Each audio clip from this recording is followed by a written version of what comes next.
All right, I think, let's see, it looks like we're live on Facebook. We have 2 viewers. Hi, everybody.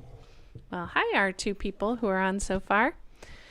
Testing, testing. And let's see. And I see us on YouTube. YouTube Live. We got 1 person on. All right, hold on. I gotta mute YouTube. All right. Hi, Sherry. Can you hear me? Yes, we can hear you. You can? Yep. Okay. And you can hear me. All right. Everyone's looking at me. Let's see.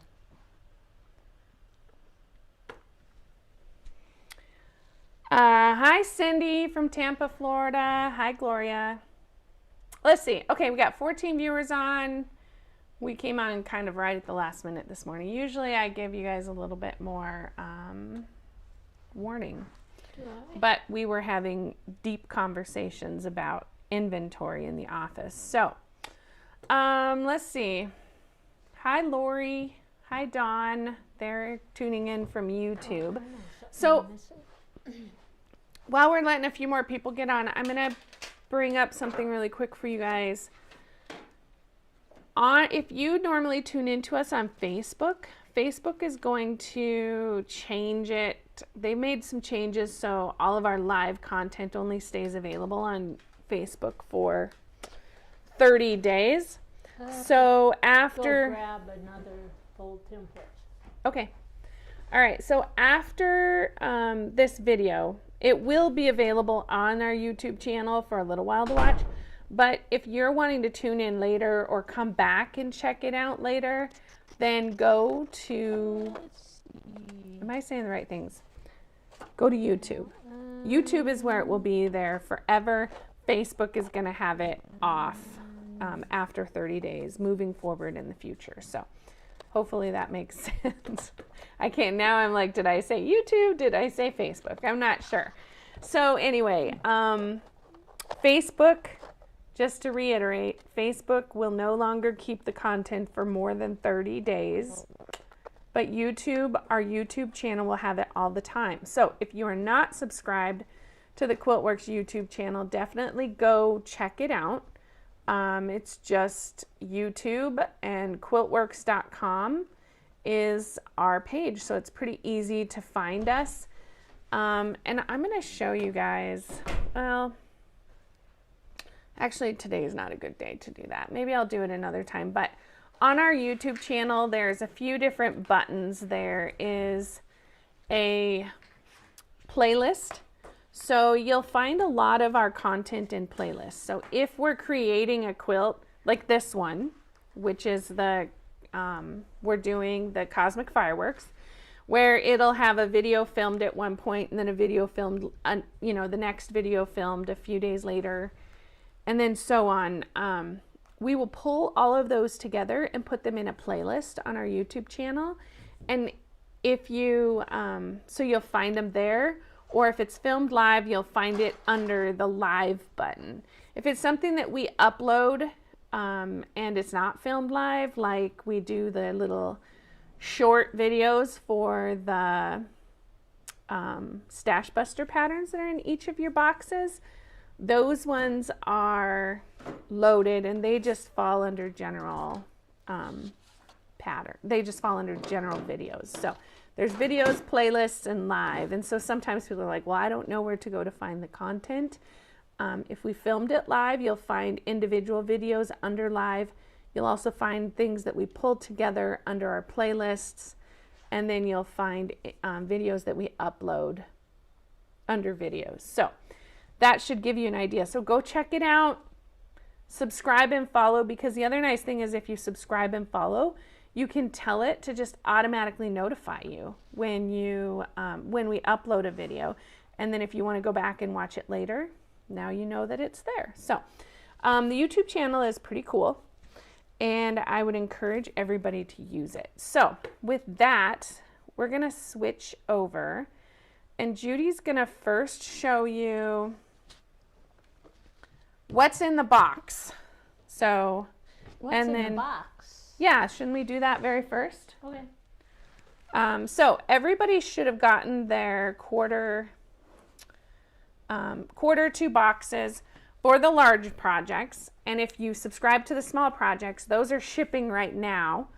And then they won't be shipped, or we won't be doing the video for the small box until July. And I don't remember the day off the top of my head, but that should be on the little sheet that's in your boxes. So, And what is the video for the small box? the Scandinavian snowflake, Oh. the one we were just talking about. Oh. So, all right.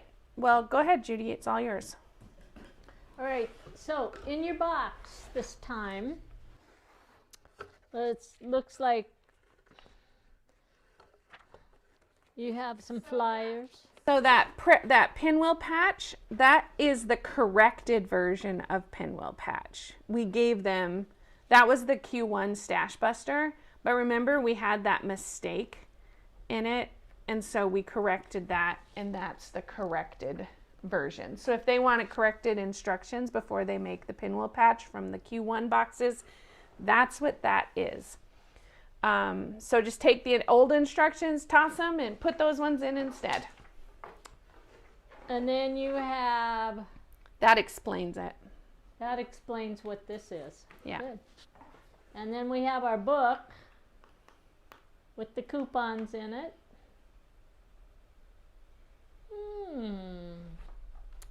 And then we have a picture of you should have a picture of the colorway that you have for the borders that we're working on today. And then inside there, you're going to have all your fabrics. And I want you to notice that in your fabrics, you have little fabric numbers on here, okay? Because those are important, so don't pull those off. And everything's in the order that you have to have those in, okay? We should also mention on that, Mom, that there is a correction on that. So I know a few people have already made their blocks and run into it, but, and Judy will point it out when we get to the pattern also, but that little handout is correct. The one underneath there. Oh, that's one. labeled correct, and all your fabrics are labeled correct. And so it's just a graphic in the pattern that needs a correction. And we've issued the correction, but I just wanted to draw your attention to it. So yeah, go out and check it, because if you make it with the, if you follow the graphic on the first page, then your colors will be in the back in the wrong order. Your colors will be in the wrong order. However, it won't make any difference because it looks good either order. I know that because when I show you my quilt, I followed the little graphic and didn't read any of the instructions. And so, anyway, mine are in backwards from what I wanted, but it looks really, really good. So, either way, all it does is just reverse the colors. But it does make it, all of a sudden you realize, oh, why are my colors reversed? Well, it's because you didn't go down and upload that little bit of correction. But everything on this sheet is the way it's supposed to be, all right? And then you have some other little notes in here, quarterly live events, showing you what's coming next. Actually, that one, Mom, that one right there. Quiltworx Quilt Club. Yeah, if you read that, it tells you the other patterns that this little block we're teaching them can be used in. Oh, I gotcha. So the unit you are making this month, this block that we're teaching you is part of Pirate's Quest, which is this right here. And that one's Uncharted Waters. This is Uncharted Waters. And then we have one Pirate's Quest, and then Fortune Teller, and it's part of the Snowfall Mixer program. Right, right. And so we've actually used this block in, you know, it looks like 3 different publications. It's actually very easy and it's very attractive to do. All right, and then the other thing we have in our box is the hopscotch for the little surprise, right? Yep. And this is all done on a 10-inch squares. And those were gifted to all of you From Hoffman Hoffman Fabrics, and Yep. they use a line called Congo, which is a batik line by McKenna Ryan. And isn't this already been put out as a little advertising thing on how to make the block? We haven't finished it yet, Oh, but okay. we have filmed the video, so it'll Yeah. be out sometime It'll in be the out next shortly. But this is month or really so. fun, really easy to make, and it's very, very easy to cut out. So watch for that little video on there, and if you just read the instructions, you'll probably find that it's just it's so easy, and it's cute. And then you have your instructions right here. And the other thing we put in there, ooh, nice. Yeah, that was a nice Nice. present. Those Yeah. retail for like $30, I think. Did you hear that? Yeah. Those- So these are your Easy Press pens, which is something we're going to use today in some pressing at the end. And it's awesome. So that's a nice gift. That's the Acorn Very, product very nice. that we're always using in the videos. And so we give everybody a starter pack. There's also, there's little nibs and some different products that can keep that pen lasting a little bit longer. So do a little bit of research on it. Yeah, that starter pack is really a nice there's gift. 2 little replacement ones in here, and honestly, I've only replaced mine probably once or twice in the past 4 years. So, I mean, don't lose them, because if you need the replacement, you can buy them. But if you have 2, don't lose it. Keep it with your stuff, right? So I'm gonna open this up just a little bit because I want to talk about it. So my colorway that we're working on today is a different colorway, but notice that you have fabric B2A. We have a B2B in here somewhere. This is a B2C, a B2D, a B2E, and then this is my B3 fabric, and then here's my B1 fabric and my B2B fabric. So on this package, the B2B and the B1 are the same color, okay? And so if you read those little tags, it'll tell you that you have to cut 4 12-inch strips and 2 5-inch strips out of your larger fabric. All right, so pay attention to the numbers on there and don't lose them, because you're gonna want them when you start doing your instructions. Okay, so that's what's in your box. And so we're gonna set this aside right now. And then I'm just going to do a quick review. So are we on this? Can we see? Yeah. Yeah. So look, aren't these cute? This is what we went over last with the first one. But I want to bring your attention to something. So the way this quilt is assembled, we're going to go through the sheet, and it's in your introduction booklet on how you assemble, and it assembles from the outside in, and so we're actually able to sew the borders on today. But I've noticed that a few people are going out there and making it before our videos, which is fine, all right? But if you keep jumping forward, what you're gonna find, I want to bring you to your attention that when you assemble these two pieces after you get the next, we have the 3/4 box coming out with the border before you can sew these together. But when you assemble these, they don't match, okay? So don't try to make them match because they're designed to where when we sew these together, the one leaf, the one vein comes in and drops right at the bottom of the other vein, okay? So you don't want to try to match those, okay? Because it's not a perfect match when you put those together, all right? And so if you listen to me today, you'll remember, oh yeah, she said those don't match, and they don't, okay? So one is higher than the other, but when they come together, they kind of just fall right underneath each other. And we do that to get rid of the bulk, okay? And I'm just gonna go back over the pressing. So in the pressing instructions, it doesn't really matter whether you press your veins in opposing directions or whether you press both of the seams in, because they don't match up, and so it's not going to make any difference. If you want, I press these in opposing directions so that this one's pressed this way and this one, but because they don't match up, it makes no difference. It just gets rid of a little bit of the bulk.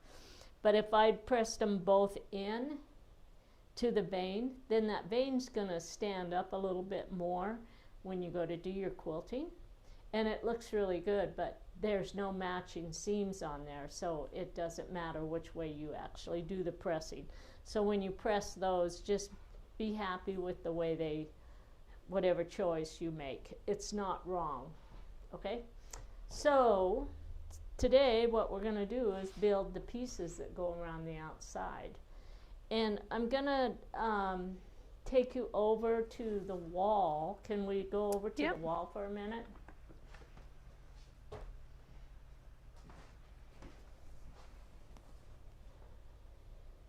Are we on there? Yep. So this is, so if you look, these are already sewn on, okay? So I actually assembled these the other day and sewed all of them on.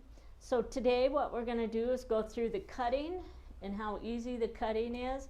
We're gonna go through the paper piecing. I'm gonna paper piece one of these units for you, and I wanna go, because there's some tips and tricks that I really need to show you on these units, because they can be really difficult if you don't know how to set up your pieces. So I want to go through that with you, and then we're actually going to assemble this block in the video as well and show you how to do the pressing for it, okay? So I just wanted you to see that it can be, you can sew box 1 and 2 together, but then you can't do anything else until you get the next one. Now, you're not going to sew the individual stars together, but you can sew the border pieces onto the star.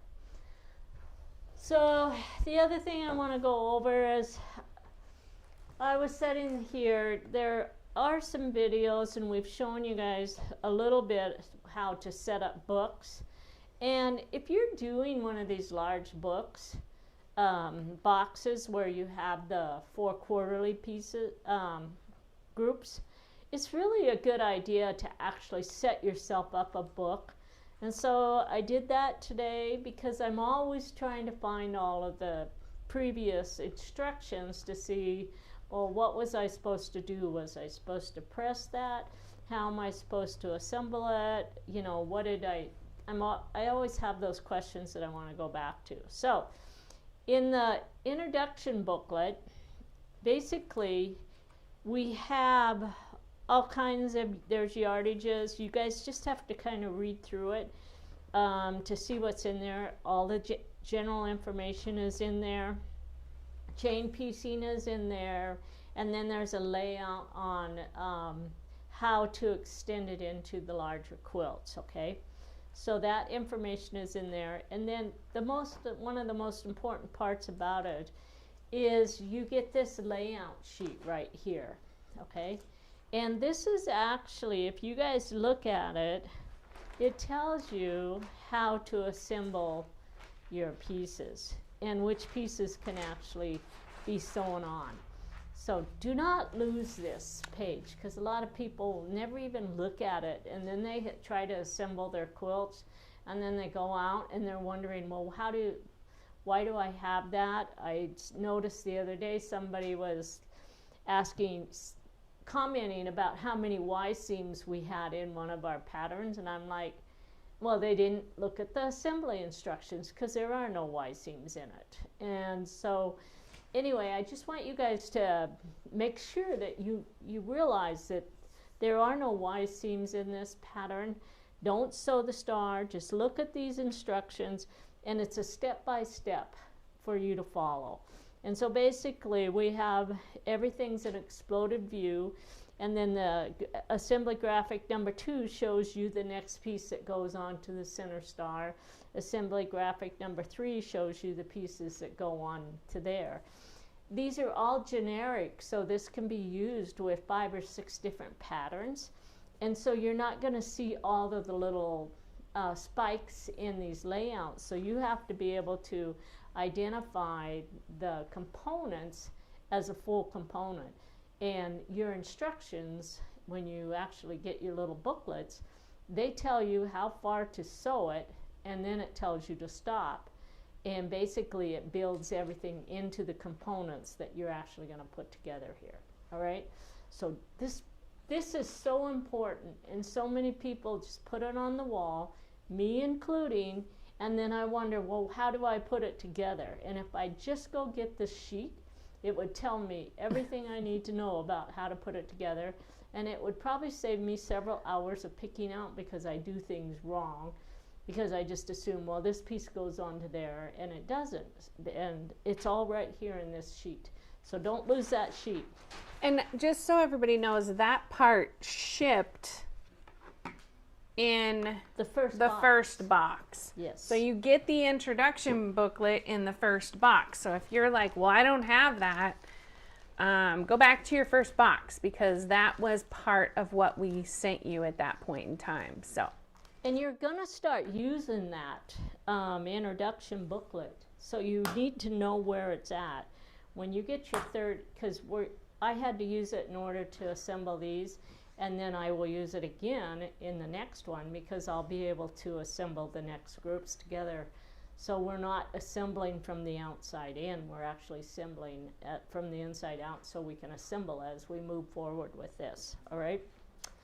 Okay, so then we're going to move, we've already done the center. And before you move on, Mom, if you guys are wondering how she set the booklet up, if you go to our playlist on our YouTube channel and go to the Crimson Poppy video series, we filmed about a 2-hour long video with one of our instructors about 4 years ago. Tammy Doan was the one who helped us. She's not certified anymore, but she's still a great teacher, and I think mostly she's doing long arm quilting now.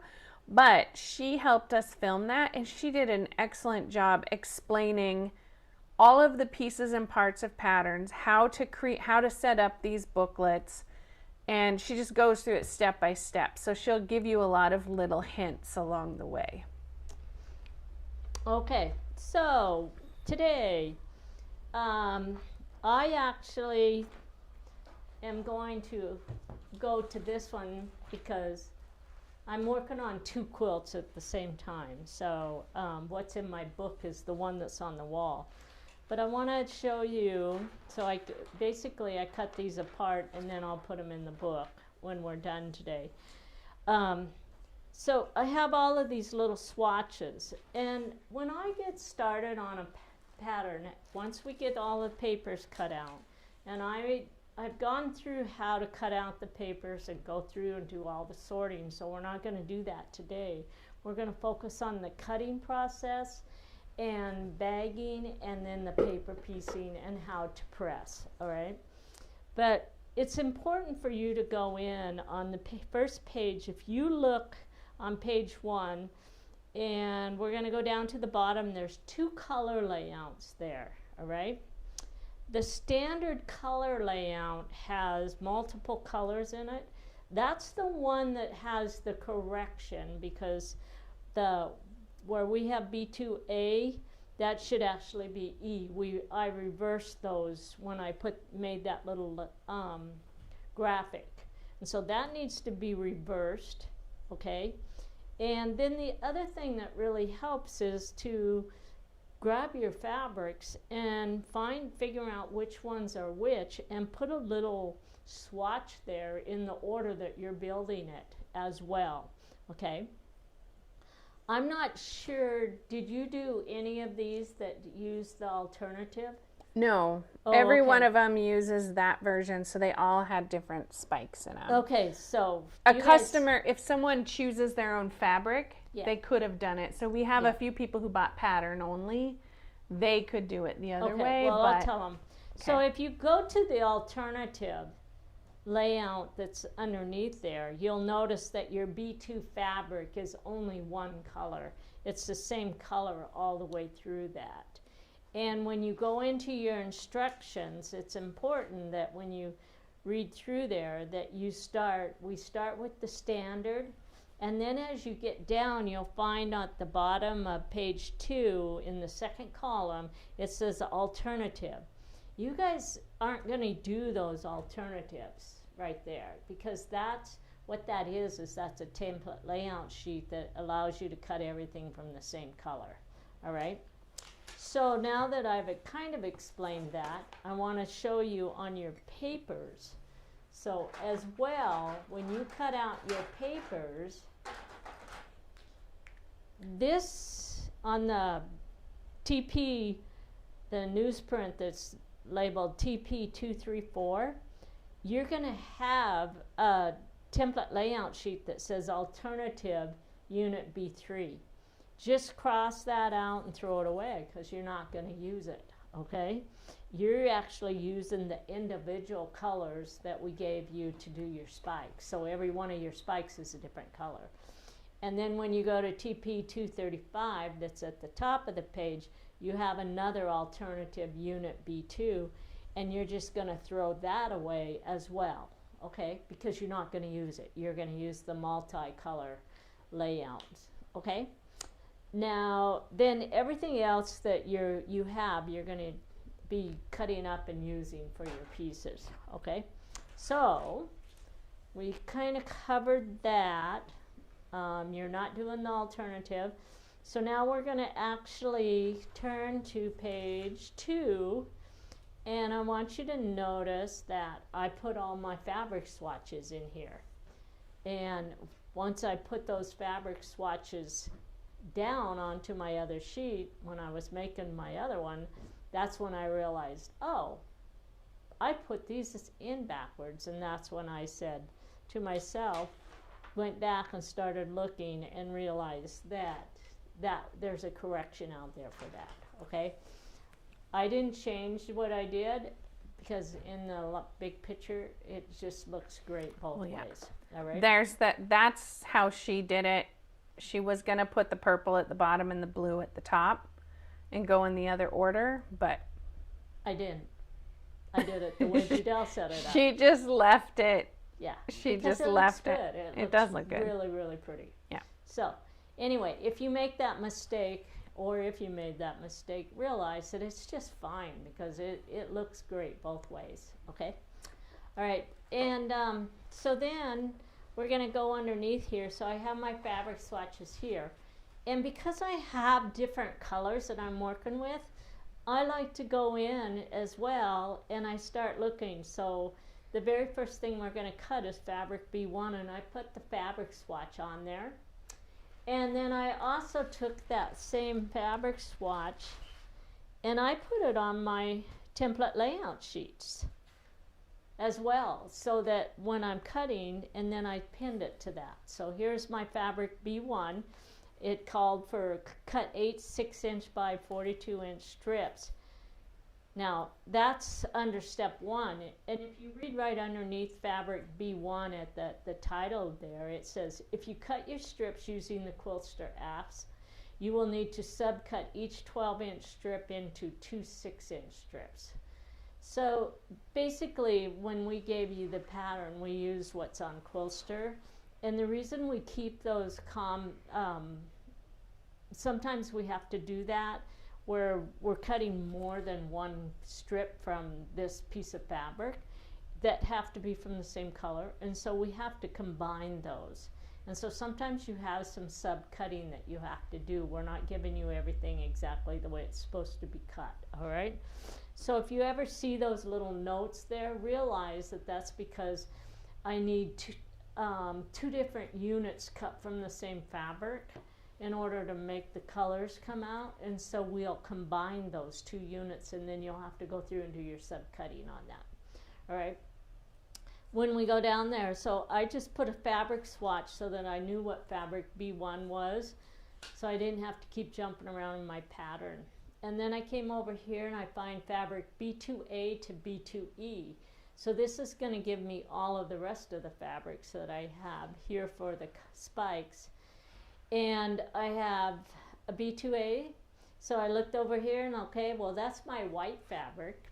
And then I came down here, my B2B is my black, and I put these little swatches down so that as I start doing my cutting, I don't get my templates on the wrong colors, all right? And then my fabric B3 is the very last one. And we put that on the grain line like this, so there is quite a bit of waste on that, and sometimes we'll go across this way, but I did it this way just in case we wanted to do some striped fabric and stuff, so that's kind of an option. But if you ever see where we have them up and down, it basically puts the straight of the grain through that fabric in the spike in the center, all right? And then that's the end. So basically, you're gonna stop right there with cutting, so don't get confused with that alternative cutting process. And then from there, then we go over to the stacking, paper piecing, and then the assembly on the back, all right? So that's basically how we're gonna set up this class today. So we cut out our papers, and I have 3 bags. I have a bag B1, a B2, and a B3, okay? And so now we're gonna go through and we're gonna start doing the cutting on all of our fabrics. Whoops. You wanna grab my instructions? Yep.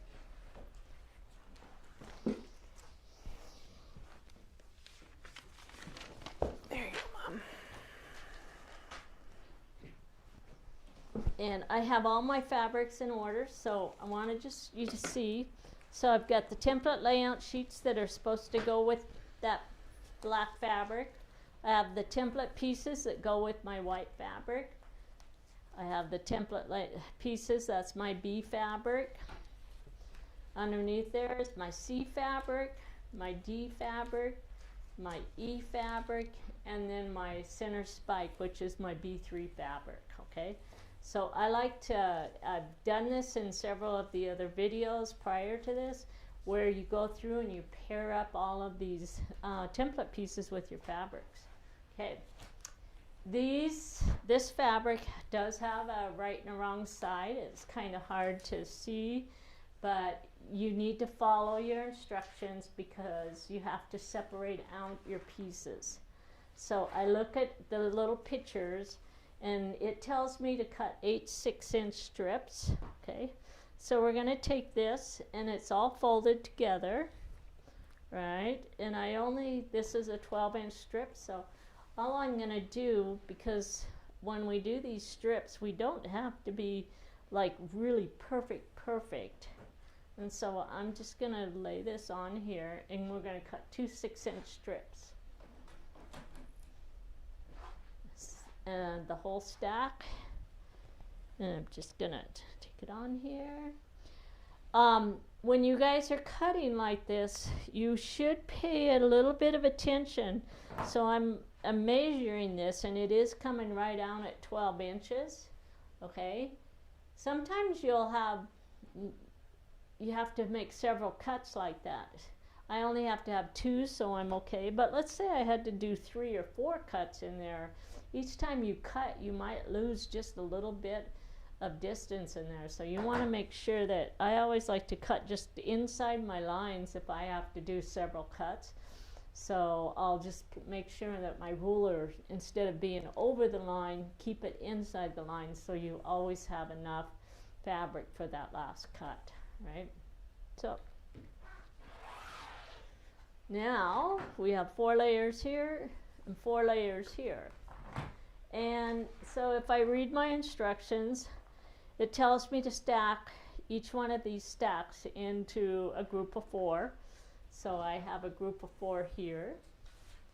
And I'm going to put a template layout sheet with each one of them. So, and this will be the second one. So let's start here. And the very first layout sheet that it has me work with is unit B1/B3.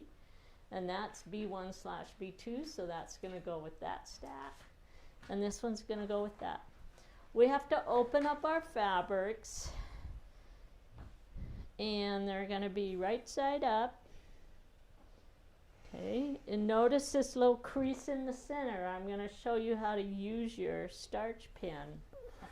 So, just so you know, Mom, Yeah. I zoomed that upper camera in. Huh? Excuse me. I zoomed that upper camera in a little bit so that some of the views were clearer. So you don't get the full workspace. Oh, the whole strip. today. Yeah, I know. Yeah, that. so everyone... You're going to see just a part of it for just a little bit, and then I'll move it. But I want you to see this. Right here in the middle, I have all these creases. So I'm going to grab my starch pen, the one that's in your box, and we're going to flip these back. And I can actually take this and run that right on that crease, and it lays down flat. And I don't have to worry about that crease. And just press it down, and it's perfectly flat. This is probably my favorite use for this starch pen, is because it has saved me hours of going to the ironing board and trying to get those center folds to lay flat in my stacks. All right, so now we're going to move this over, and let's see, can we see the whole thing? Yep. Okay, so let's put the starch pen back here. And I'm going to look at my picture, and I'm going to arrange this template layout sheet to look just like the picture. So what it's telling me, it says reposition layout sheet to cut 4 additional pieces. So I have to have 8 of each one of these. So we're going to cut the first one, and then we're going to reposition it and cut all of them, then the other 4. So we're going to get some repositionable glue. And I'm just going to put, I don't need to butter it, just a little bit to keep me going. Okay. And I need to move it just a little bit more to get it off the selvage. And I'm not going to push it down really tight on there because I don't need to. Now I'm just going to take this, and I'm going to lay my ruler down along that long stretch there. All right, now we're going to pull this one up, put this one, and I'm going to pick the whole thing up, and I'm going to just flip it. So now I have all 8 layers underneath the layout sheet. Okay, and then we're going to grab some paper clips, and we're going to put a paper clip along that long edge there, And then we're going to put a paper clip here. So I like to try to get a paper clip on every piece if possible. And so I'm going to put one on both of those as well. And I just threw another one on there. Floor. Okay. So now I have all 8 layers under there. And we're just going to cut the ends off like that. I don't need to trim all of this excess off, all right? So now we're just going to find cut line 1. And I'm going to use, I like to use my add a quarter ruler on here because the paper clips make my ruler tip, but the paper clip is the same height as the little lip on the add a quarter ruler, so then it doesn't tip. So I like to use it. So there's cut line 2, and then we're going to go to cut line 3, and then we're going to go to cut line 4, and then we're going to cut line 5. All right, so now I'm going to look at all of my pieces here. This one says it's section 2, B1-2, okay? So if I look, that piece is actually going to go into bag B1, right? And then this one is section 9, unit B3-9s. And this one is section 7, B3-7. And this one is a B3-5. And this is a B3-3. And this is my B3-1. So these all go with my B3 unit, which is going to be bag B3. Okay? So we're going to just set these 3 in there like that. And I'm going to put a binder clip on these to keep them together until we get the rest of the colors to go with them. All right.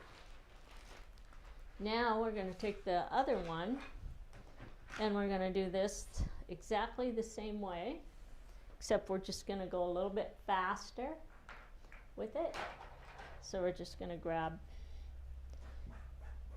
and I'll do this at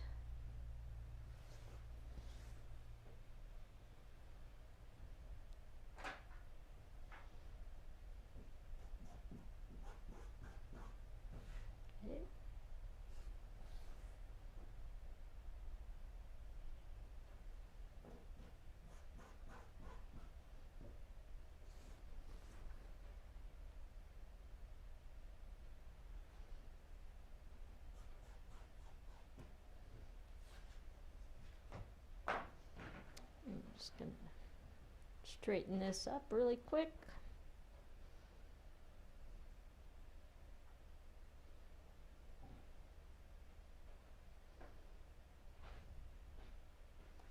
Roll that up a bit.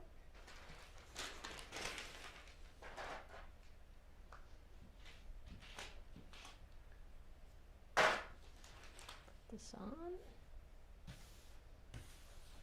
And I'm gonna just double check and make sure I'm laying it on there the right way. And actually I am, except I'm gonna move it down just a little bit. There we go. Okay.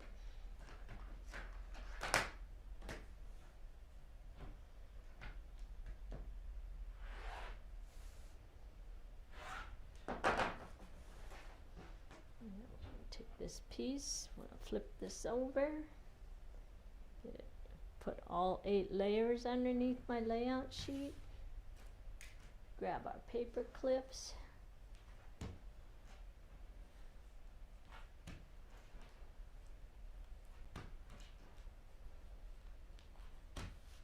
okay.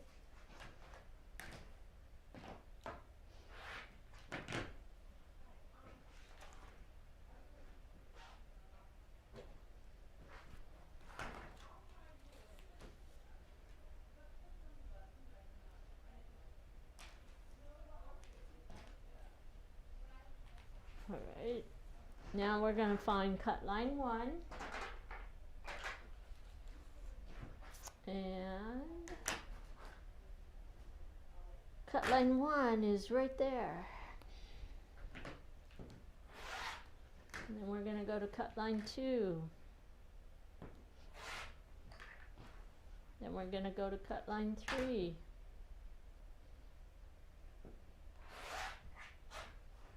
And then we're cut line 4.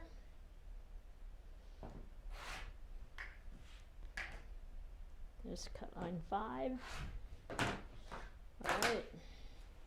So then we're going to look on the very last piece is another piece for B1 template, which is the little top part. So that's going to go into bag B1. And then these are all my B2 pieces. So this is section 9, this is section 7, section 5, section 2, and actually that was 3, and section 1. And again, we're going to find a paper clip, binder clip, which I should have. This one will work. I'll just put it in here like this. And this goes into my bag B2 with the unit B2. Okay. All right. So now we're going to start with these pieces. And again, if we look at the way these are set up, we're actually getting a right and a wrong side on that. Okay. So and if I look at the way how much room I have, it actually is coming in. I can get 2 on each one, so I'm just going to take these and I'm going to cut them in half. And first of all, we're going to get rid of the salvage, which there's the salvage.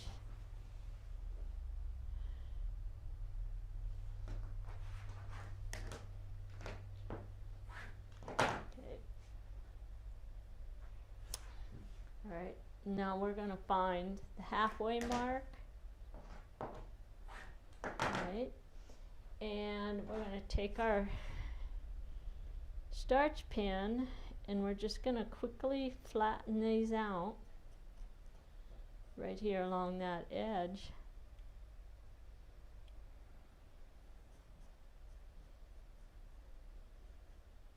All right.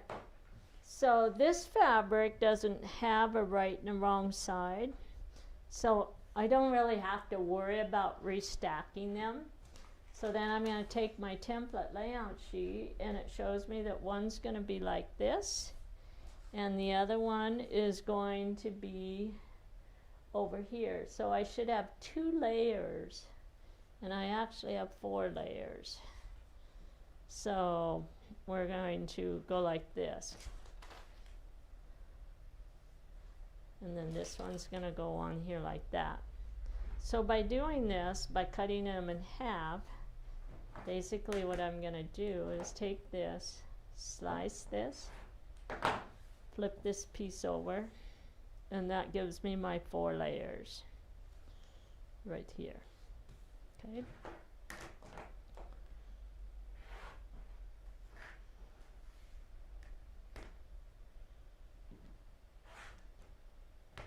And then we're going to cut right through the middle of it. And that's going to give me my 2 templates. Now this doesn't go corner to corner, so pay attention to how it sets up there because it's kind of fat on one side. Now we're just going to take these, put a paper clip on those like that, and we're going to do the same thing with this one.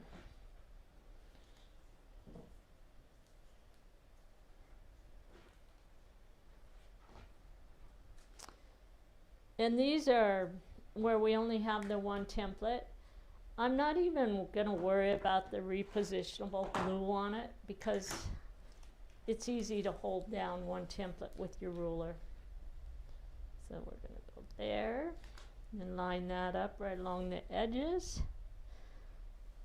Then we're going to cut the other one. And I'm going to move it down just a hair. There we go.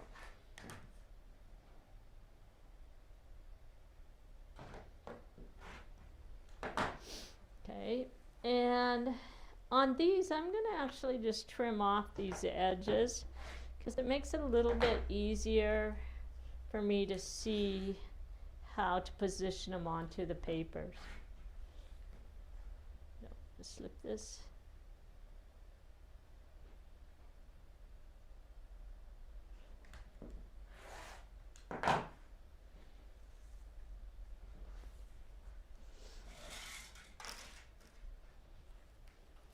Right.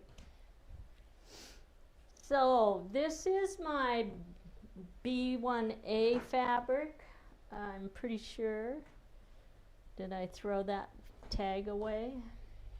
Or I cut it up? But I'm pretty sure that's my B1A. Okay. So since I cut my tag up, I'm just going to mark that as A and A. All right. And then we're going to go to the B1, B2 color here. And this one does have a right and a wrong side. So the first thing we want to do is get rid of the salvages on that.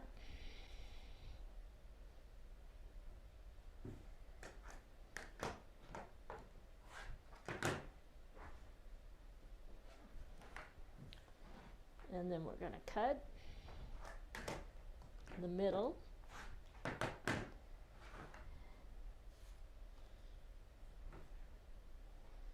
And then you're going to have to place both of these and make sure that they're right side up. Now,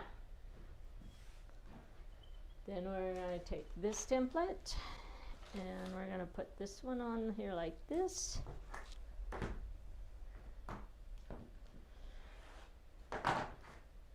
So basically these templates are a mirror image of each other.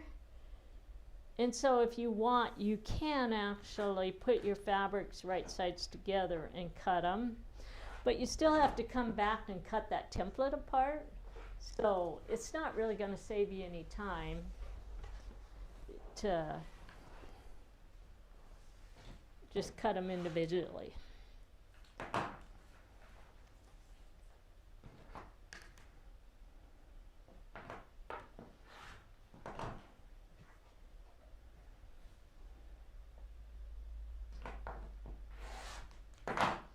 And this is a B3 for fabric for unit B3. So that's going to go with this stack right here.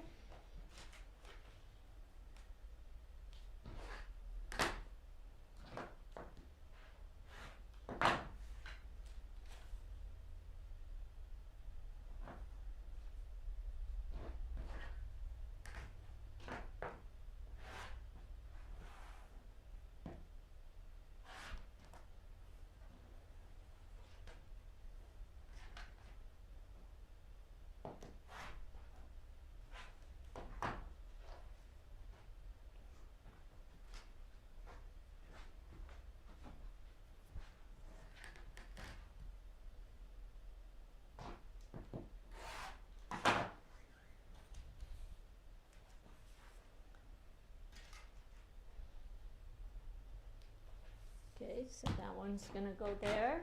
And then we have our C fabric. And again, this one has a right and a wrong side to it. But one of the nice things about what I'm doing here is by having all of those template layout sheets onto my fabrics, I don't have to keep going back and reading my instructions over and over again.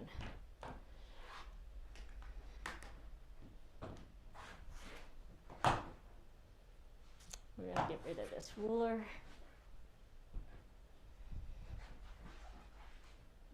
Right side up. And right side up.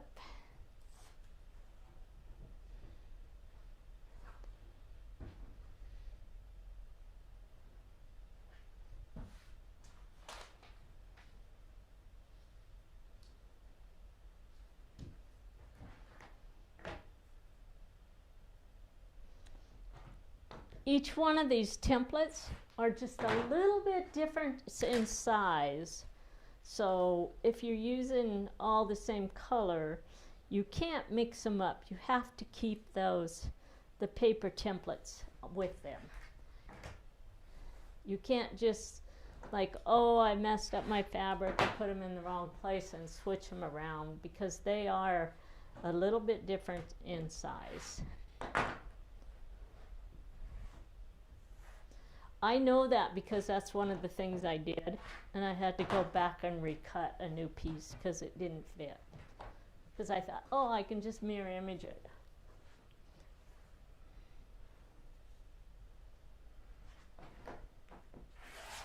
Alright, so this one is B26, and so that's a 2. And this one, and take that and put it right here.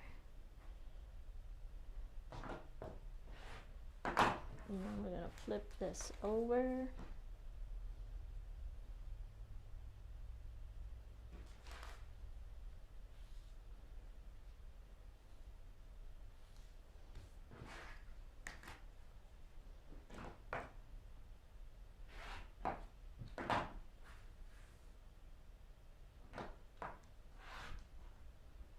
The other thing that you have to kind of watch out for on these is the angle is just a little bit different on your sew sides.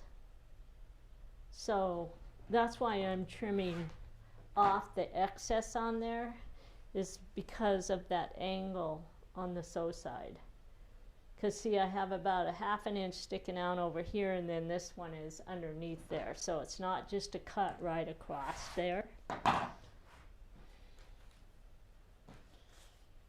That one is a B3. So that goes over here.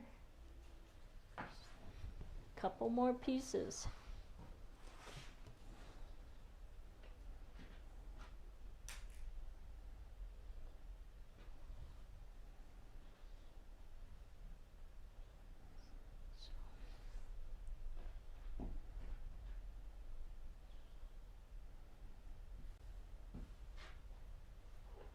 Some of my pieces are a little short because I cut the selvage off to get all my swatches. Put this on here. Get that to lay down for me.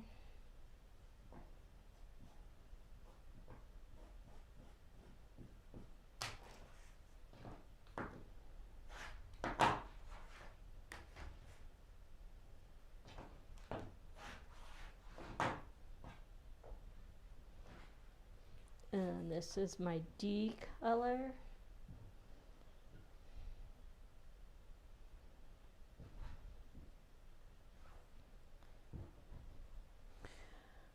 One of the things you'll notice, and it just happens to show up really good on that piece in the fabric, is this is our color stock collection that she's using, and our solids are not exactly solids. They have a very slight color variation in the dyes that gives the fabric some movement. It's kind of hard to see unless you're in person. But it kind of looks like it's faded, but it goes back and forth, and when it's cut up, it looks really nice. It's kind of like a brushed look, where you just took a brush and kind of brushed that color into it. We actually call all of the solids in the Color Stock Basics collection brush strokes for that reason. So yeah, if you notice that kind of look to that fabric, it just happens to show up there. And all of those solid pieces have that look to them. And when they're cut up, they look almost like a batik when you're working with the batiks where they're kind of multicolor.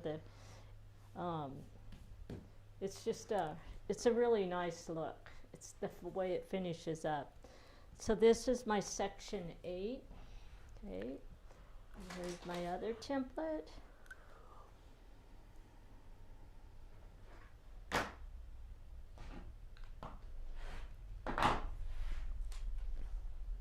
So you kind of, if you guys have noticed how the templates start getting a little bit smaller, there's more fabrics.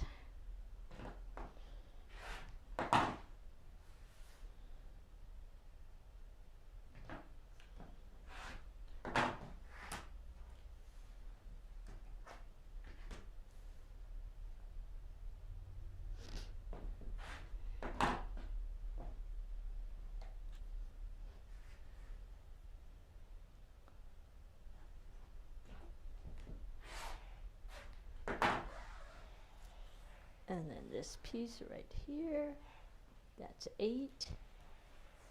And then we go to 10.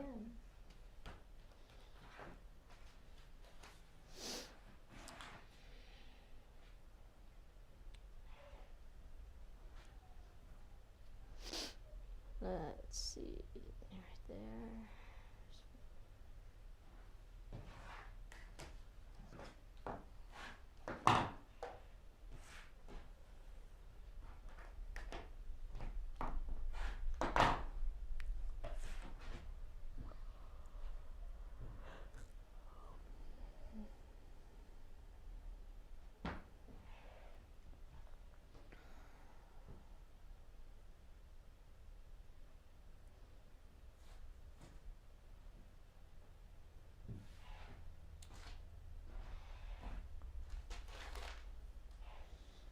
And so something I want to bring to your attention is those two templates are different sizes, okay?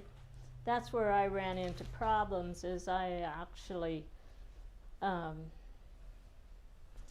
them the same size, so I had to go back and redo that one. And that is your section 10. So that piece on your template or on your pieces, I never really looked at it to see why they're a different size, but they are.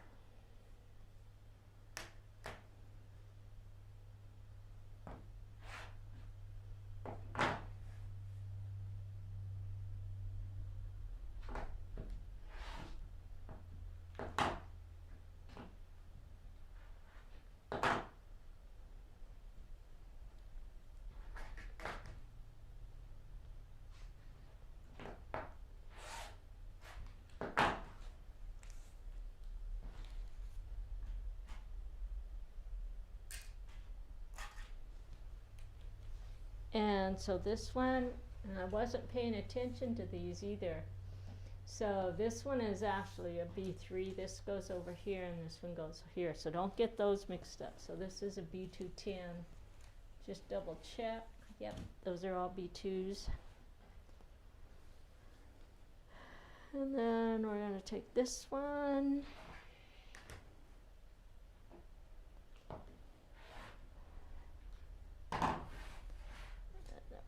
Flip this, fabric like that.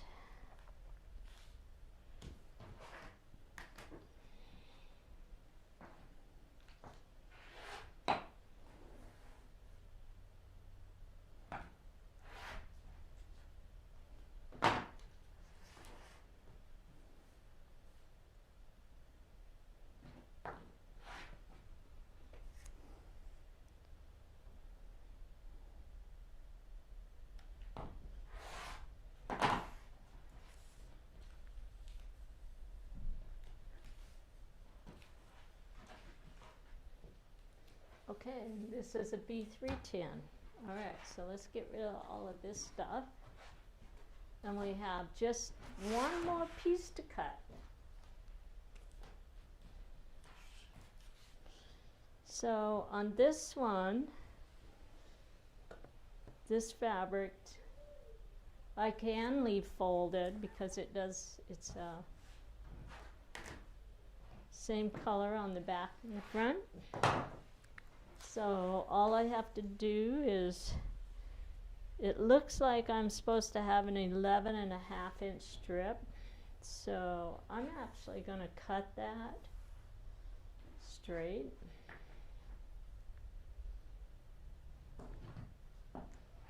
Kind of clean that off just a little bit.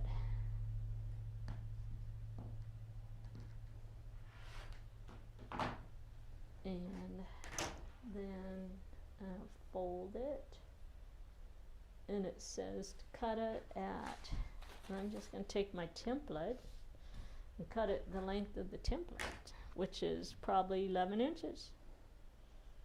That's 11.25. So we'll just go to 11.5, which is what it told me to cut it.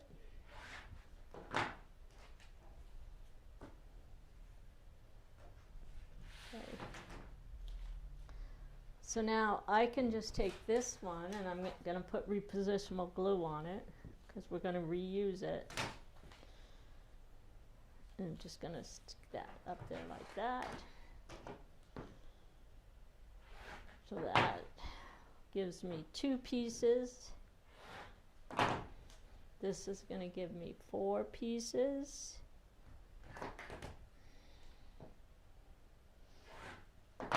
And this one's going to give me 6 pieces.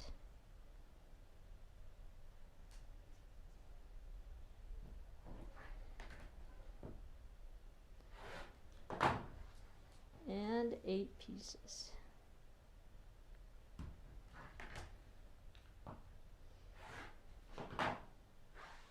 Alright, so we have completed the cutting all the way through.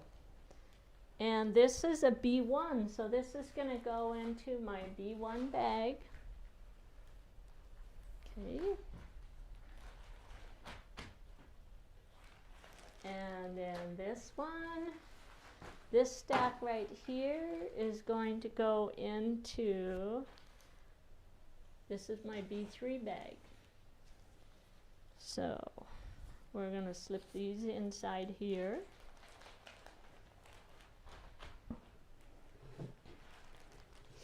And then we're going to start with the B2 bag in the paper piecing.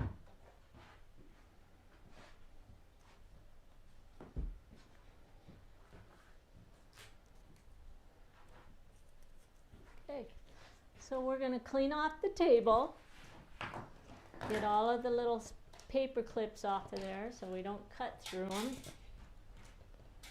All right, and then we're going to use our, I'm going to use that ruler and that ruler.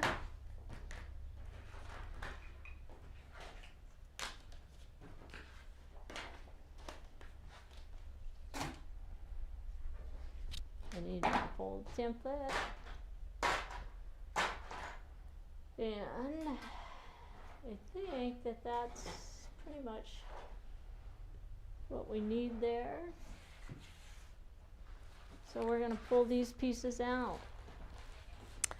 Kendra Fredrickson just came on and said, hello ladies. Hi Kendra. We know Kendra from some workshops that she's taken, and also she teaches at one of our certified shops called Pine Needles in Rochester, Minnesota. And she taught me how to actually use my stapler one day. There you go. I want you to know, Kendra, that yesterday or last week I taught my students how to use their stapler. Okay, so let's look at our numbers here. And so section B1 is here, section B10 is right there. So we've got to go up to 10. Okay, so we're going to start here. We've already got these in order, but we're going to add the spikes in between. So this is my B9 section. this is my number 10 section, B210 and B29. And just to refresh your memory, this little number right here that I'm saying, B29, it actually is printed on the foundation paper that shows you where that goes. So this little information and the information on your template is the same when you're trying to pair numbers. It will always be the same unless Bradley, when he goes to change the number on it, misses the click on it. So, but pay attention to that because every one of those should match up. And if for some reason they don't, then we can just go back and say, Bradley, you missed a number. And we can correct that. It's really easy to just renumber them if something gets missed in the CAD program. All right, so that's section 9. This one is section 8, B28. This one is B27. This is B26. This one is B25, B24, B23, B22, and B21. Now, I want you to notice all my sew sides are stacked away from me because that puts them in the exact position in which they're going to slide underneath the foundation paper.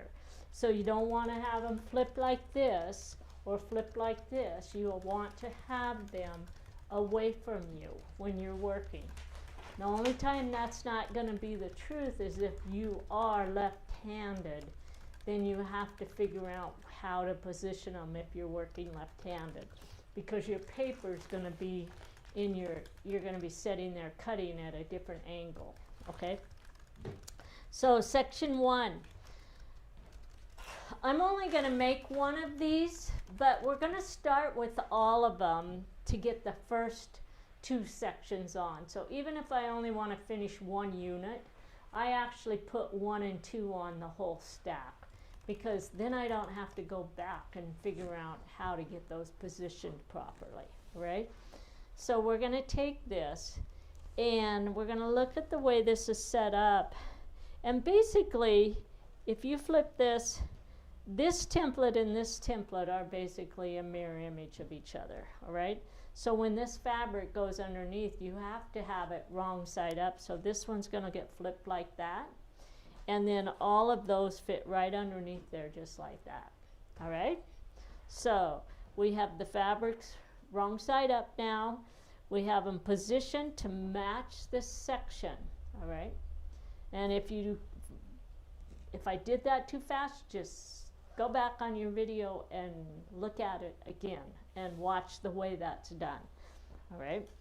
So let's go here. We're going to grab a glue pen there, and I'm going to use my repositionable glue on this. Now, some of you may prefer, and actually let's use this Yoo-hoo on this one.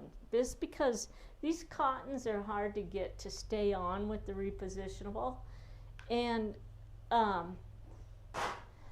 this you'll never see that on there, and it'll hold it a lot better for us. So let's just use the Yoo-hoo, and then we don't have to worry about it falling off and getting sticky everywhere, all right? So we're going to pick up the first piece. We're going to get rid of our paper clip, and I'm going to lift that right underneath there like that and turn that. Then we're going to flip it over, and we're going to put some glue on the back side, and we're going to make sure that section 1, including the seam allowance, has fabric underneath it. So when I say including the seam allowance, that would mean you're going to mark the dashed line. So here's what where my section 1 is. My sew line is here. The dashed line is 1/4 of an inch outside there, and you have to have fabric under that dashed, beyond that dashed line, okay? Once I get the first piece on, then I can just lift the next piece up just like that and stack it right on top. And then I'm going to flip these over and put my glue on the back, and then flip it over and match my paper. And now we have the next piece on. Lift up the next piece black fabric, put a little bit of glue on the back side of that section 1, lift it up and put it on there. Okay, and then we're going to put the glue or fabric, glue, and paper, then fabric. So when you're cutting out your foundation papers, if you did not cut them out like I tell you to, where it's just 1/8 of an inch outside the line, then it's not going to match up for you. So it's really easy. Everything starts moving underneath there. And if they're all the same size, it's really easy to get these to stack this way to make sure everything's on there the way you want it to be.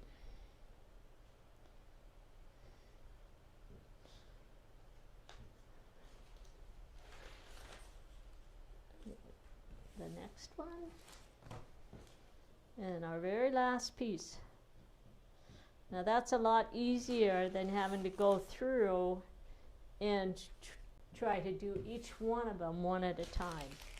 My template, I don't need that anymore. Okay, and we're done with the glue. Now we're going to take this and we're going to find our fold template, and we're going to pick up the first piece, and I'm going to place my fold template on the solid line that's labeled line 1, and we're going to fold back, put the add a quarter ruler on there.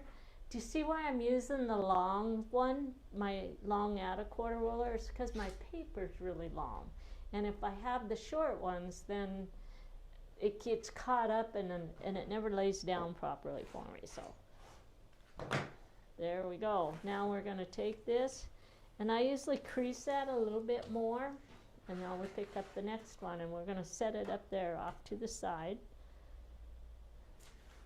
I'm going to do the next one.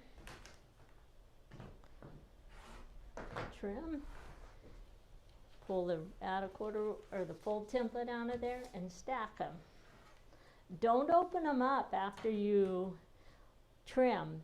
Leave them folded back like that and get them all stacked evenly.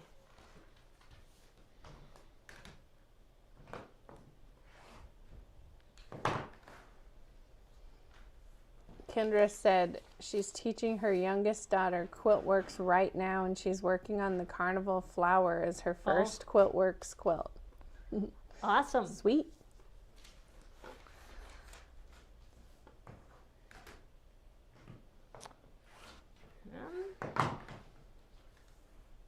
She's got a good teacher, Kendra. Take the next one.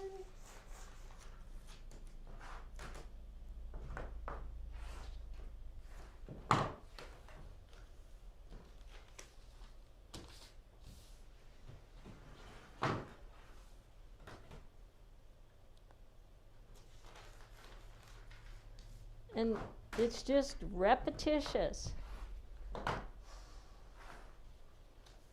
Right. Yep.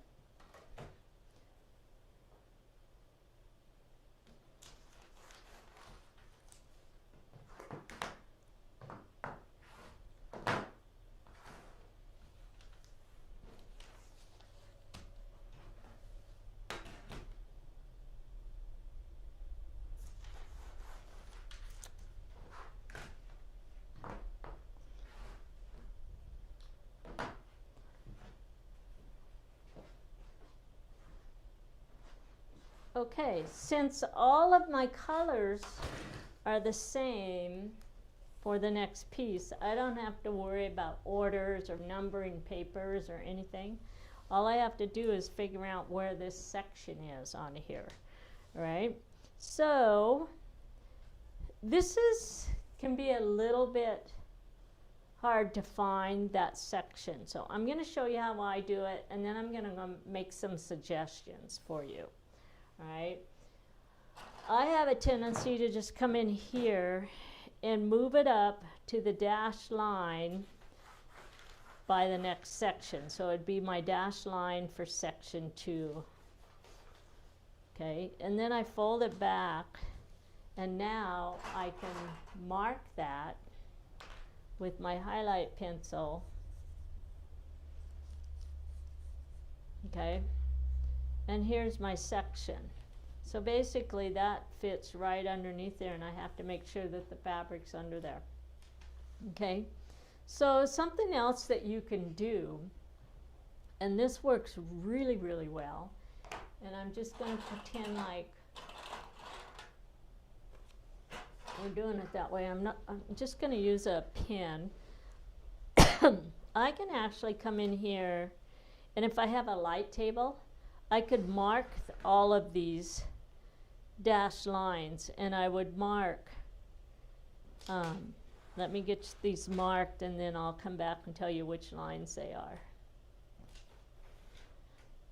And this takes me less time to mark all of my papers on a light table than it does to keep folding back and finding that section. So I would just take this and mark these lines across like that. And I don't have to do every line. Let's see, that one's right there. Because it's a lot harder to see the creases than it is to see an actual line. And then this one would have been this line right here. Okay, so do you see how those lines are there? If you mark just those lines onto the back side of your paper, then every time you fold back, you're going to get the perfect shape of the unit, of the piece that you need. And it's going to make this process go a lot faster than if you don't mark, all right? And if you have a light table, you're looking at less than 5 minutes of marking, and it's going to save you probably a couple hours of trying to figure out whether you have those pieces positioned properly, because they're hard to position with this unit, okay? So those basically, that was line 2, line 4, line 6, and line 8. So just remember, mark the even number lines on these pieces, and then as you fold back, you'll see where all of the pieces are for all of the other lines. It just shows up. All right, so we're going to take this piece, and now I know exactly where that's at, and it's the same exact size of that one, so I usually will put my template right there. And then I'll just take my fabric, and now all I have to do is just lift it up and place it right on the fabric. I don't have to look to see whether it's covering up here at these points, because it's very obvious that it's going to cover my pieces, all right? So then I'm going to take a little bit of glue here, and we're going to put glue right along that edge. And because I'm working with black and white, I want to make sure that I have a little shadow of the white fabric showing, okay? So if I do it this way, then I'm not going to have a shadow show up. So anytime the white, the lightest color, is on the bottom, you have to be able to see a sliver of that light. So just set it up just a little bit. It makes it a little bit bigger seam allowance. The only other way you can keep away from having a shadow is if after you sew all your seams, you go back and you do another trim on there, and that will get rid of the shadow. It just kind of depends on what kind of fabrics you're working with and how light they are, of which way is the best way to do it, all right?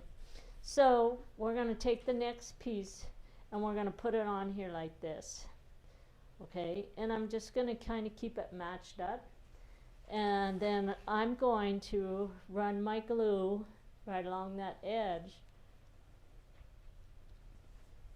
and then I can pick this up. And because I don't have it, the next piece marked, I have to look to see where it's supposed to go.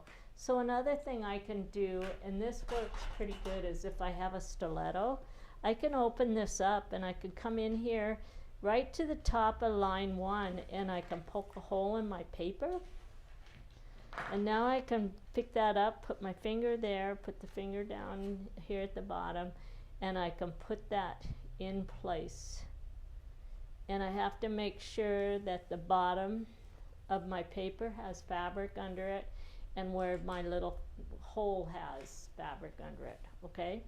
So you can see that having those lines is a lot faster way to do it, all right?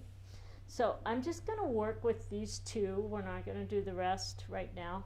So, because we don't need to, right? So we're gonna just set these across, and I'm gonna put the template back on there, all right? So now we're gonna take these to our machine. I have them both sewn, glued on there. So I'm just gonna go to my machine, and we're gonna sew on line 1. And because this is your very first piece, you need to make sure that you have the foot set right at the 1/4 of an inch. And it doesn't matter which way you go, you know, this is where my dash line is for the way I've got the paper set up, because it's easier to do it this way than to have the paper going over and bumping into here. So we're gonna downsize, and I'm actually gonna go down to just a 2 on this one. That's all I really need to go for the stitching. And we're going to start sewing. And as I go, I'm going to double check and make sure that that fabric under there isn't sliding, since it's my very first piece. And we're going to sew past the dash line about 3 to 4 stitches, all right? And so I'm going to show you right here. So Hold here's, on just a second. You got to come down. There you go. okay, here's my dash line right there, and I just sewed by past there about 4 stitches, okay? And you'll see why in a little bit, right? So I just want to show you, see right here, whoops, hold on. my fabric slipped just a little bit, right? So I can come back and clean that up after we get the sewing done, so it won't shadow. But that will cause a shadow where it slipped, right? So let's do the next piece. And we're gonna open Hold on. Sorry, everybody. I'm doing a bad job switching views. Oh, you're switching cameras? Yeah, and I went through like 3 views, so. Okay. Okay, I'm on the right one now. Were they able to see what I did with the other one? Mm-hmm. Okay, because I can go back and show that again. So No, we're going to that was be fine. on line, so on line 1, and I'm going to just put my finger up here at the top to make sure that fabric doesn't slip on me again.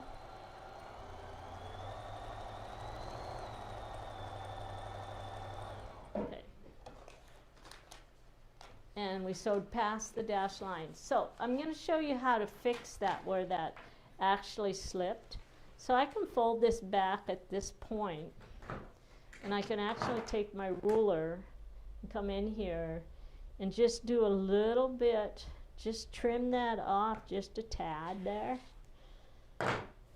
And that will get rid of my shadow, okay, where I slipped.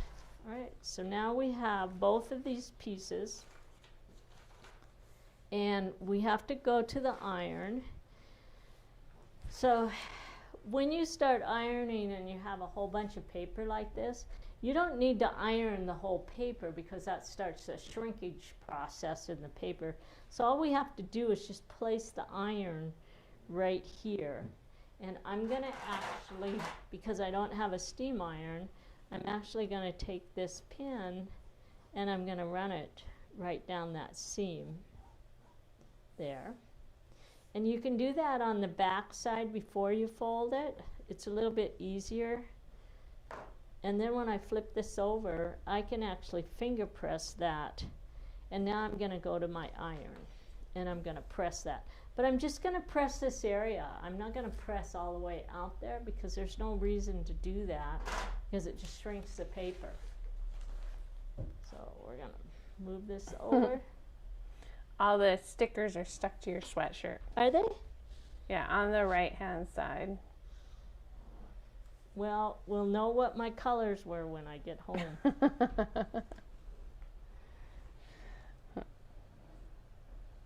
All right. So where are they sticking? Oh, Right there. yeah, good spot. Good catch. That happens a lot with me. So it's like threads. Yeah. They're all over too. Okay, so we have these both set like this. Now we're going to flip them over, and we're going to place this on line 2. And because we have floating points on our pieces, when we fold this back where I did that extended sewing, I've got to tear the paper. Okay, so we're going to fold this back like this. Can you guys see where my hands are there? Mm-hmm. Yep. Okay, so right here, I'm going to hold on to the paper, and I'm just going to pick this up, and I'm going to tear the fabric, and it's going to tear a hole. Don't worry about it. The hole's just fine because you're going to remove all that paper anyway. Now we're going to put the fold template on there, or the add a quarter ruler, and we're going to trim. Okay. It also cut all my threads, so I'm not going to have a million threads sewn to the back of the paper because that got rid of them. Okay. Now we're going to take this, we're going to leave it folded back, and we're going to stack it. Then we're going to take the next one. We're going to place it on line 2 here. Okay, we're going to fold the paper and the fabric with it. Then we're going to hold on to the paper, and you're going to come up here and you're going to tear this back until that lays flat. Okay, then you're going to put the add a quarter ruler on, and you're going to trim. And we continue to do that until all 8 are done. Okay. Okay, so let's go to the next piece, which is my section 3, right? So we're going to pull the paper clip off, and I'm going to just grab the 2 bottom pieces, right? And I'm going to start with the one that has the lines drawn on it, okay? So now, all I have to do is take this piece, and I'm going to match my sew side, which is right here, and this angle of the paper is going to match this angle here, okay? And I'm going to put some glue right along the sew side.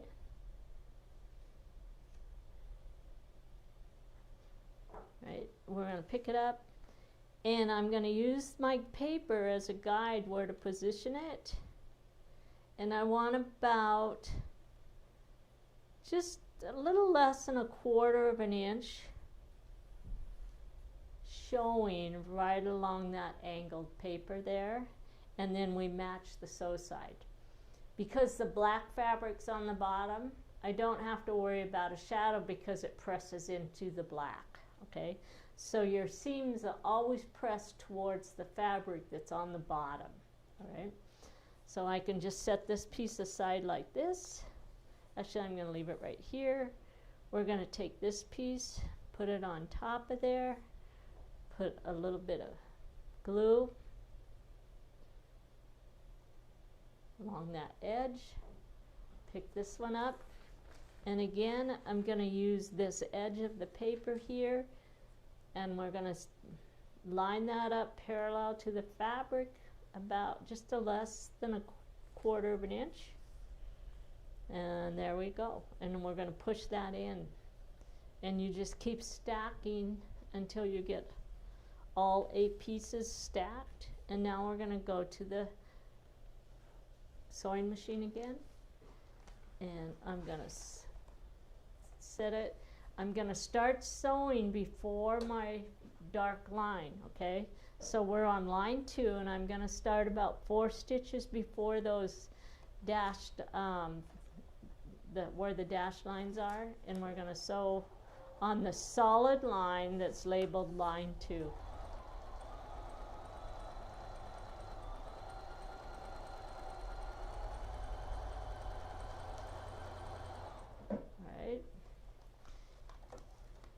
And I'm going to cut that. And when I was working with these last night, I was actually just cutting between each one because of the long paper and the angle. It was just easier to cut the threads in between everything than it was to try to chain piece them.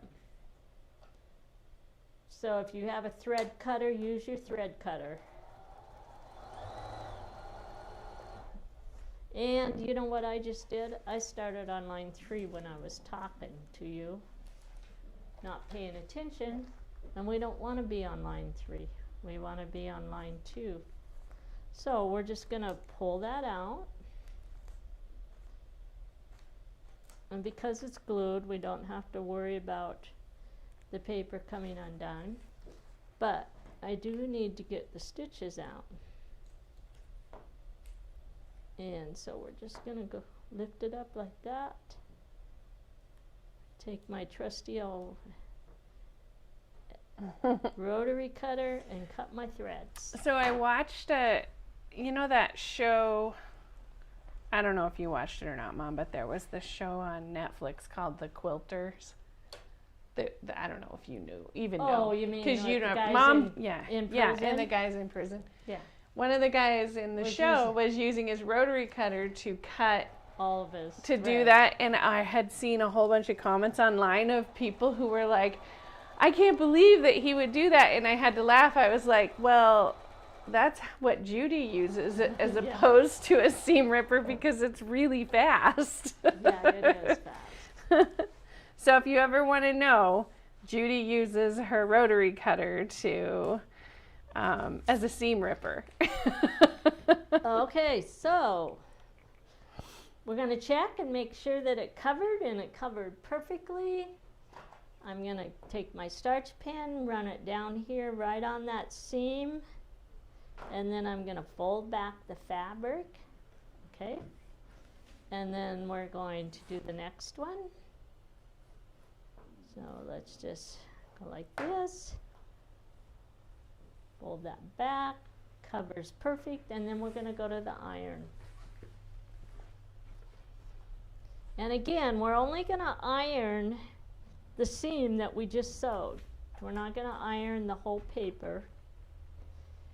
But when you do the ironing on that, make sure you're opening up those points, okay?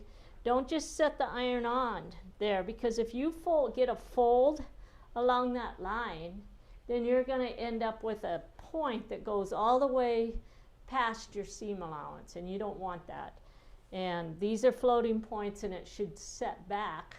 It looks like they set back about a ½ inch, and they just kind of gradate out to the outside.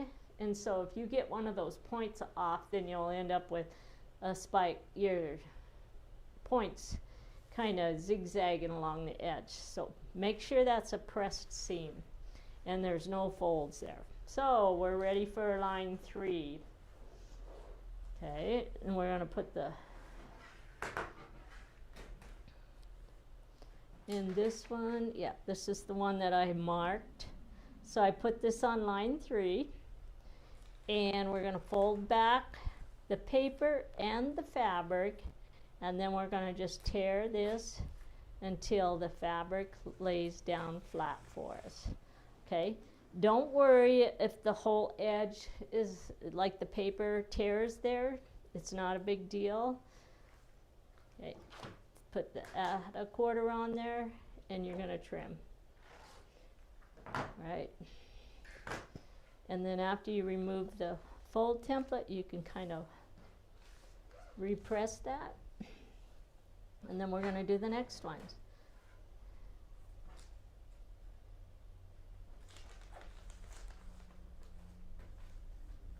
And then we're going to tear. Right. So if you guys have a hard time holding on to this when you're doing your sewing, it's okay to use a couple pins. So this round, I'm going to show you how to actually pin it to secure it from moving, right? And this will be the last round that we do, and then we're going to move forward and show you guys how to assemble. What time is it? Let's see. It is 2:39. Okay, then it's about time to move on, but let me show you this round, okay? So this is gonna go over here. And we're going to start with the one where this has the line. So see how I told you if you did those lines, you can actually see where that long spike is going to sit. Right? So we're going to pull the two bottom pieces off.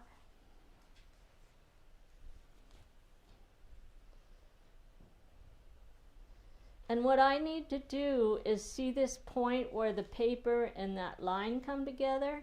That's got to fit right in here. So if I just line this up like that, I'm going to have it. So let's put some glue on this.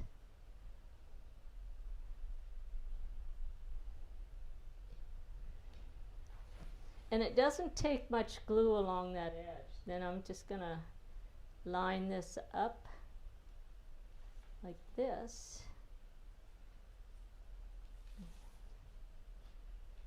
And I feel like that should be a white piece.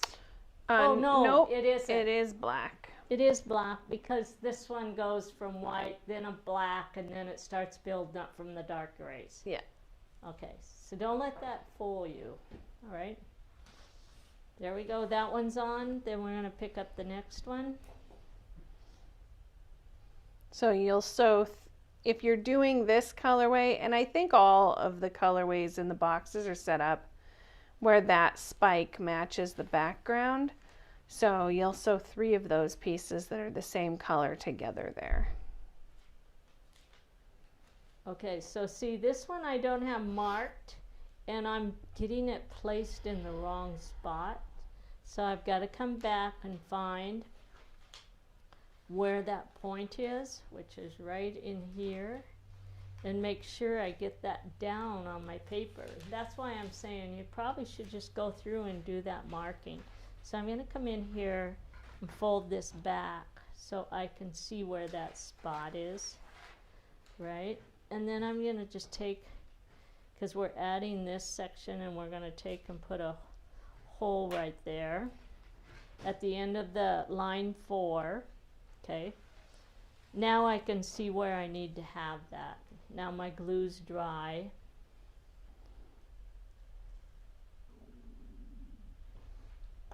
And then we're going to slide that up there. So be patient, double check when you're doing these because these can be a little tricky. All right, so now I'm going to show you if I was wanting to pin those to make sure that they don't move on me underneath my, when I start sewing, because those are long points.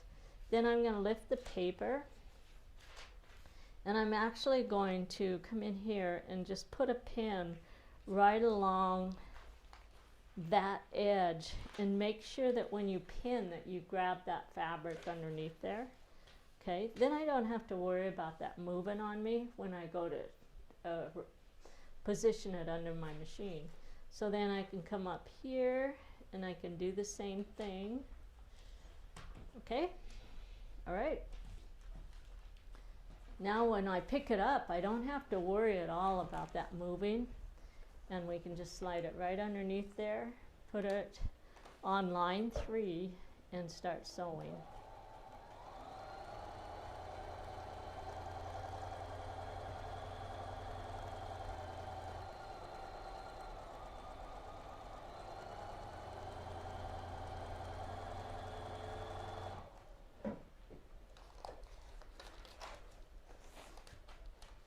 And then we're going to pick up the next one.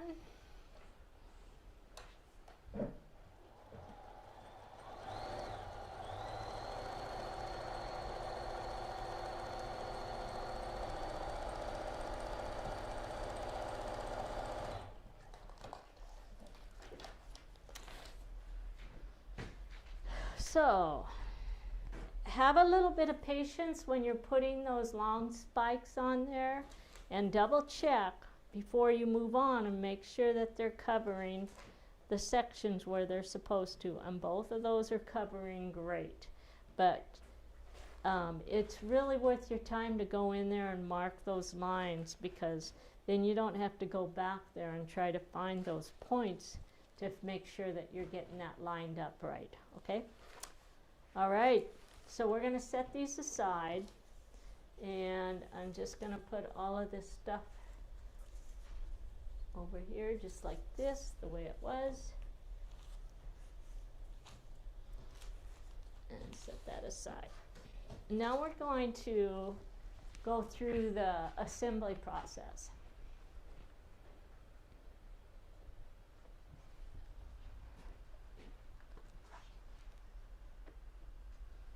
So I'm going to take this one, and this one, and this one. And on the back page of your pattern, it tells you how to assemble it. So these two go together, and then this goes on there like that. Okay, it doesn't show you that that goes on there. It only shows you to join these two. But where this information falls is in that sheet that I showed you right at the beginning that came with your introduction booklet. So it's how you assemble, okay? So we're going to assemble these two, and then we're going to sew these two together. So this one, and if you look, I have little smart corners.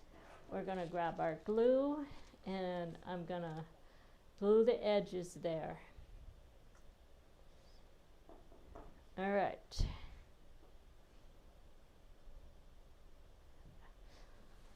Okay, I'm going to sew this piece, and then I want to show you another little trick. We're going to take that on there, and I'm going to actually start with a little piece of paper, start my sewing on the paper. That way I can get my needle placed onto the smart corner exactly where I want, which is just on the inside of that point. And so we're going to take that, line it up right at a perfect 1/4 of an inch.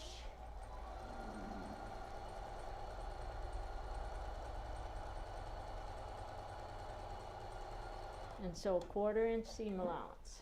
All right. Now all I have to do is tear that paper off. Someone said, what do you have your glue pen standing on? It's actually a little thread, an old wooden thread spool that someone cut a hole in the top. Somebody gave it to me. Big enough for the glue stick. All right. So let's look at this piece for a minute. So it actually, in my instructions, it tells me to press it towards all of this, okay? So I'm going to actually take this and put some starch on it. And I'm going to put quite a bit of starch on that seam at this point because I really want this to lay down flat. Okay, so it's pretty wet with starch, and then we're going to open that up and iron.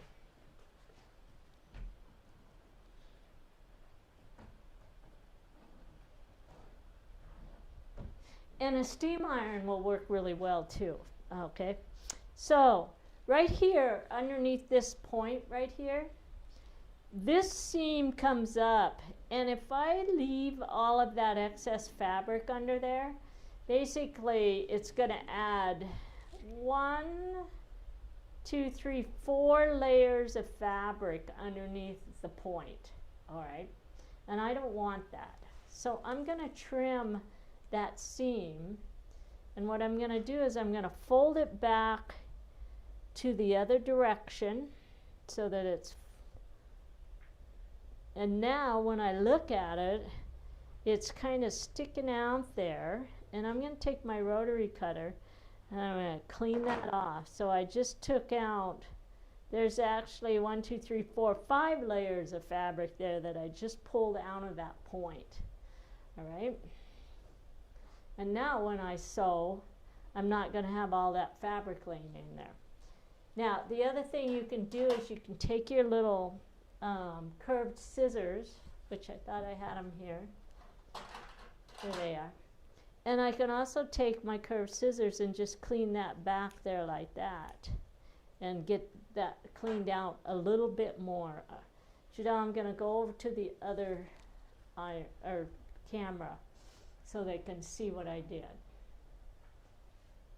So basically, if you look, I cut a little curve to get rid of all of that. Otherwise, all of those layers are going to come right up into the point. It's going to be impossible to press that out.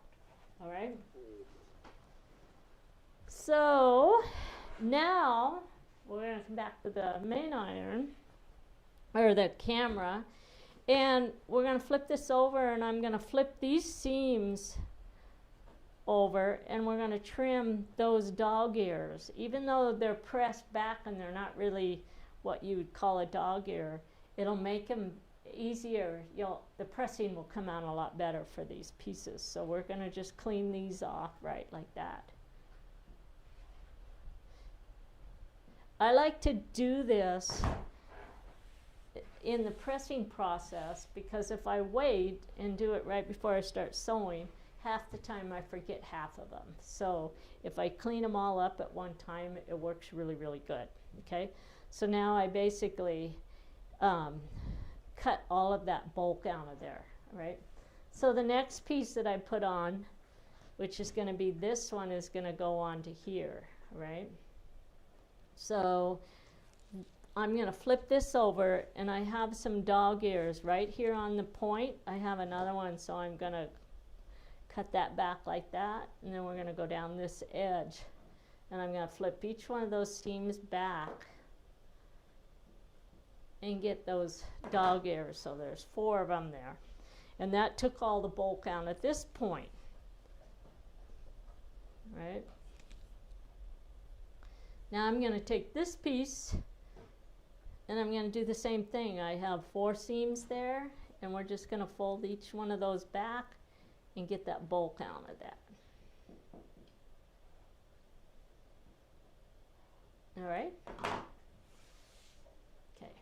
And so now this is going to go on here just like that.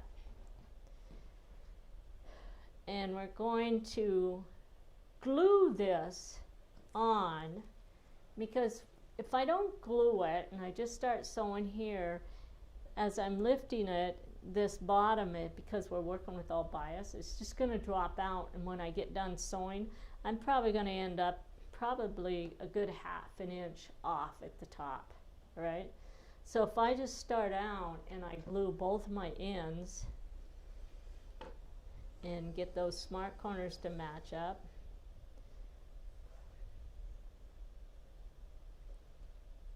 and then get this one, okay. Now I'm just going to keep touching that glue along that edge. And by gluing the edges together, what you're going to end up with is your feed dogs will pull both fabrics through at the same time. If you don't have that glued, then you end up having to lift it to get the feed dogs to pull the one underneath it faster than the one on the top. So if you glue them, because it's a perfect fit right now, then you don't have to worry about that. Now we can just pick it up and sew.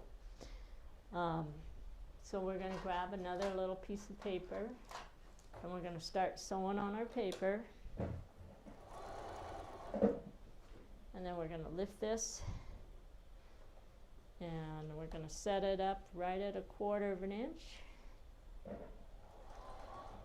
And you're going to be going up and down over these big seams. And so slow down as you go over the seam. Don't like speed over the bumps, because otherwise your feed dogs are going to do this, your fabric's going to move, and your seam's going to be really wobbly. So just slow down as you go over each one of those speed bumps.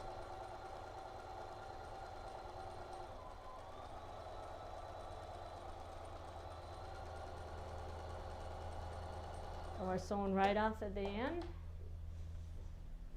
And when I open that up, I should have a perfectly straight line right along there, and I should have a perfectly straight line along here, okay? So to figure out which way I'm supposed to press this one, I actually have to go back to that sheet and in my book, and I'm going to show you where that's at. So if I pull this out,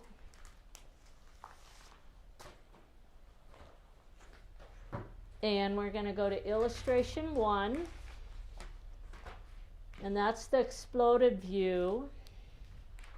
And then we're going to go illustration 2. Actually shows the seam being pressed into the spike. Okay? And last night when I was making mine, I was like, why are we pressing it into the spike? And but I did it. I followed my thought process. There are instructions. And when I started to assemble, I know exactly why we did it that way, because it made it really easy to match this point with this piece right here. And it was just a perfect match in there. So it tells me to press it this way. So the first thing we have to do is put quite a bit of starch on that seam and get that wet.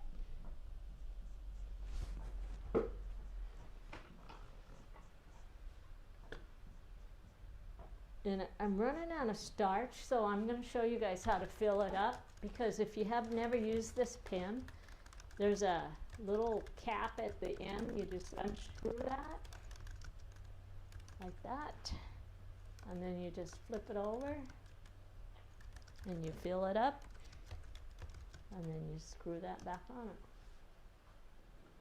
There we go.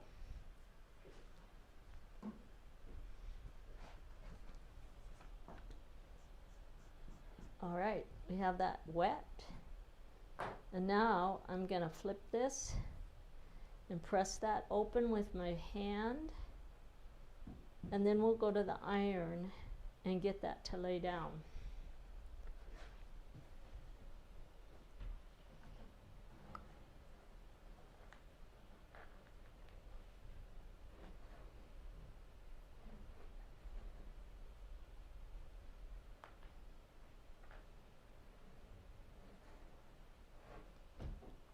And there we go. All right, so now these two pieces go on there, and there's a match right here, okay? So the first thing that I'm going to do is flip this over, and you're going to find a pencil, and you're basically going to mark about 1/4 of an inch, and you just eyeball it for right now, okay? And then what we're going to do is just take a pin, and we're going to place that pin in there, and then eyeball the other one. And I'm not going to worry about it being perfect at this point, because I'm going to show you some other little tricks here. All right. So next we're going to put glue from here to here. We're not going to glue that spot where it's supposed to match. We're just going to glue the edges here.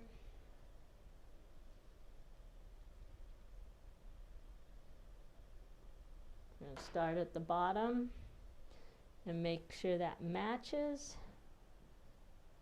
And we're just going to push everything into place like that. And then we're going to come up here and we're going to do the same thing at the top. And just stop about 1 inch before you get to that pin. And you're going to match that perfectly there. All right? So now we're going to take, there's a little tool, and did we give them one of these? Some of the boxes got them. Some of your boxes I think have it, them. yeah, we gave it to them for the Q1 large box. Okay, well, it's called an awl, and it has a little bend to it right here, okay? So if I pull my pin out, I can fold the fabric back, and what I want is I want this seam and this seam to be perfectly straight along there. So I'm going to try to hold on to that and take it to this other camera, right? Oh wait, which camera? This one at the machine. Oh yeah, I'm on that one now. But Okay. you got to hold it down. All right. Okay, there you go. Can you kind of see? Yeah, what just I'm move saying? it slow so that it stays, so the focus doesn't struggle. But yeah, we can see that really good. Can you see that? Yep. Okay. So now that you know what that's supposed to look like, then I'm going to flip it back, and I'm going to take this tool and I'm going to put it right where that point is, okay? And then I'm going to draw a line, okay? And I'm going to do this again over at the camera. So basically what I'm doing is drawing a triangle there. And we're going to do this again. Can you see the triangle that I drew? Yeah. Give it it kind of move it back just a little bit. There we go. There, now it's struggling with the focus that close, but move it back just a little bit more. See if it'll focus on it. Move it down. Down? Yeah. You can see the triangle. Yeah. It's wanting to focus on the table behind you, but it's good. Okay, Yeah, well you're here, fine. can you see it a little bit better? Oh, yeah, okay, there it kind of picked up the focus. Okay, so basically I drew a little triangle there. And so what we're going to do is when we sew, I'm going to take my little awl here and put it right there. And I can feel where it's sitting right in where it's supposed to match, because one seam's on the top and then it butts into the seam underneath. And that's right at 1/4 inch. And so when we sew, we're going to hit it right there, and then we'll pull this out, and then we'll keep sewing down, and we'll end up with a perfect match there, all right? But this tool will help you find that spot. It's really a nice tool. All right, so, and I'm going to start with another little piece of paper.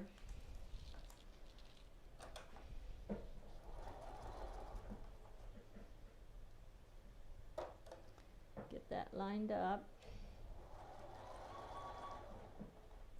And I'm going to put my my needle to the down position so when I stop it doesn't move on me. And we're going to find where I threw my tool. There we go. And we're going to slow down as we go over each one of those seams or speed bumps, whatever you want to call them. And we're just going to keep working. And now I'm right there, and I can just drag that little curve right in, and I know I have a perfect fit there. And we're going to hit that there with my needle, and away we go.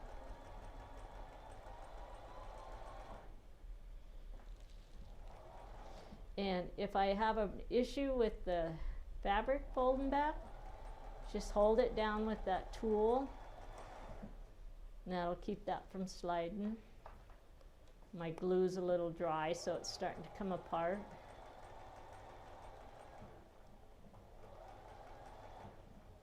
The other thing too is we're sewing into the seam, so it's wanting to push those seams back.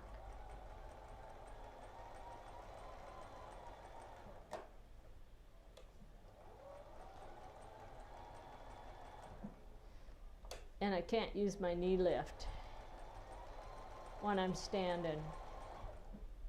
So I have to keep lifting the pressure foot to make sure that seam stays down.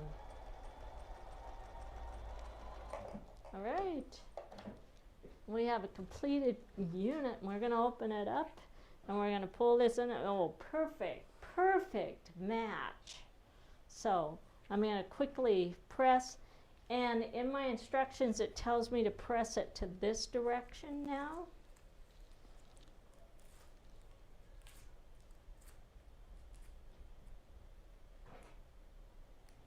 All right.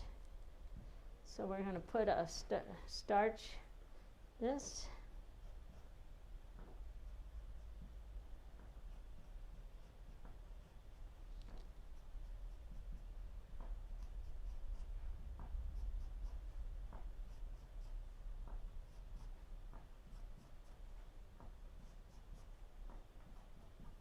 And then we're going to press it into the piece like that.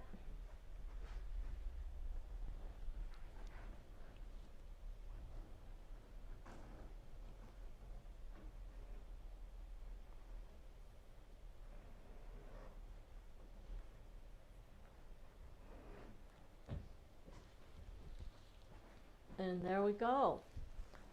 Now I'm going to take this and put it up to the camera so you guys can see how nice that matched up. All right. So here we go. See how that matches? Mm-hmm. All right. I think we're done. And then don't sew these star points together because you have to add the border units, the next group to it before we start sewing anything. Assemble. All right? Okay, well, I think we're done. that was cute too. So this is gonna be, this one's a little bit shorter. Was only, usually we leave a window to go until 4. But the next ones are going to be much bigger. Yeah, so how are we going to do the king and the queen? Do we have to do 2 videos? We have 2 different days set up for those. Okay. So the Q3, if you're making a 68-inch quilt, you can stop at, or you can stop at 68. So if you look at the one on the wall behind Judy, that one is 68. It's just a different set of blocks that fit with that piece than the one we're going to do. So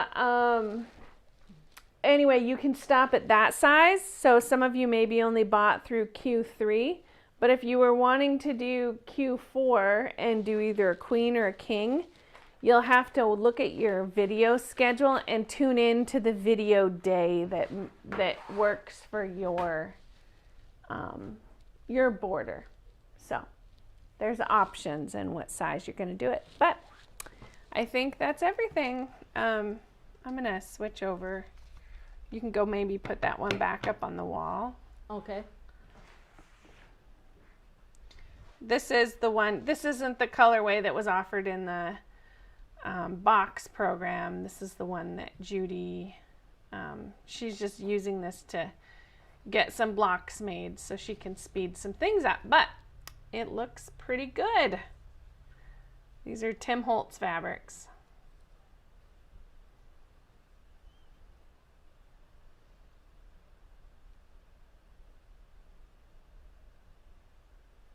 All right, so there you go. So that's where you should be at by the time the Q3 boxes ship. And I think that's everything. So we will see you guys, in 3 months. In September for this video, for the Q3. Yeah, September for the rest of this. All right, thanks for tuning in, everybody. And we are done. End live video.